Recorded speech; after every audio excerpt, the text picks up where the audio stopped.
Welcome back, everyone. My name is Patrick. You're watching the Fanatic Rundown.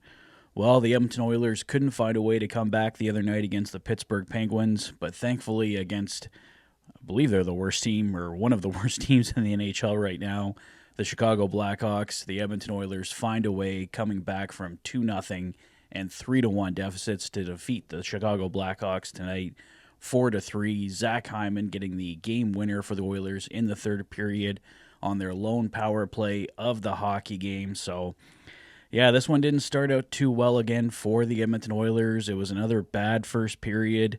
Teuvo Teravainen, Nick Foligno scoring for the Chicago Blackhawks. They had a 2-0 lead after one, but whatever was said in the dressing room between periods worked for the Edmonton Oilers because 22 seconds into the second, Vasily Podkolzin nets his fifth of the year from Victor Arvidsson and Leon Draisaitl.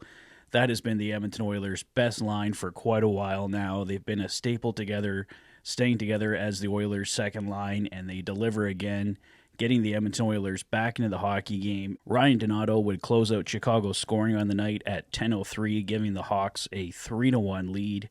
But then at 15:49, a beautiful tip from Adam Henrique makes it a 3-2 hockey game. Ty Emberson, Vasily Podkolzin picking up the assists. And then Corey Perry at 17:30 walks out in front, ties the game 3-3 with a shot off the post and in. Kasperi Kapanen picks up the lone assist on the play, 3-3 going into the third. And then, like I said, at 7:18 on the power play, Zach Hyman buries a rebound.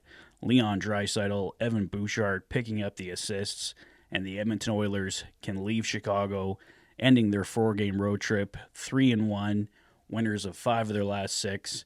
And yeah, this was a game I think the Edmonton Oilers definitely, after losing to the Pittsburgh Penguins, had to have, and they were in danger of losing it. They were down 2-0 and 3-1 in this hockey game, but they were persistent like they were against Pittsburgh.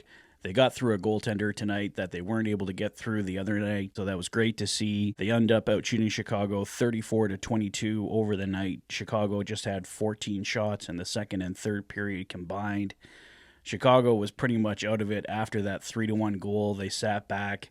Their attack was virtually non-existent in the third period until they had a late power play and a late surge, trying to tie the hockey game. Obviously, they can't get that tying goal. Both teams getting one power play on the night, and I guess that's really the difference. The Oilers getting their game-winning goal on the power play, going 1-for-1. Chicago 0-for-1 on the night. I have to talk a little bit about Calvin Pickard tonight. Try not to rag too much on the goaltending, but Calvin Pickard wasn't at his best tonight. Chicago really laid off after that third goal. Thankfully, I think he did not look too great on the 3 goals that he did let in tonight. But everybody does have an off night, so I'm not going to get too excited about it. When the score was still 3-1, I did see quite a bit of John Gibson talk on Twitter or X there. It quieted down after the Oilers came back and tied the game 3-3, but I feel like every time Stuart Skinner has a rough night or Calvin Pickard has a rough night, it's going to be a topic of conversation that does come up. There was some talk from insider David Pagnotta the other night that Tyson covered over at Dolany TV that the Oilers may have some interest in John Gibson, but I'm not really a huge fan of going after John Gibson. If the Oilers do want to bring in another goaltender, I would go for somebody cheaper on an expiring contract, or why not even give Olivier Rodrigue a little bit of a shot from Bakersfield? He has no NHL action to this point, but maybe he's somebody who can come up and make a difference between the pipes here for the Edmonton Oilers. So we'll see what happens there. I did also want to mention there was a possible name of interest on the waiver wire for the Edmonton Oilers today. Left shot defenseman Ty Smith making $775K. If the Oilers do pick him up, they would be his 4th team in the NHL already. Don't know if the Oilers want to give him a shot. I mean, they got a bit of a log jam on the back end and have Alec Regula sitting there possibly coming soon. So I don't know if it's somebody the Edmonton Oilers would take a chance on, but I know Bakersfield could probably use a left shot D, which Ty Smith is. So we'll see what happens tomorrow at noon if the Oilers do put in a claim, but don't be surprised if nothing happens on the Edmonton front. So I think that's all I wanted to cover for tonight, guys. Let me know your thoughts on the game in the comment section below. If this is your first visit to the channel and you like what you see, please consider liking and subscribing for all the latest Oilers content.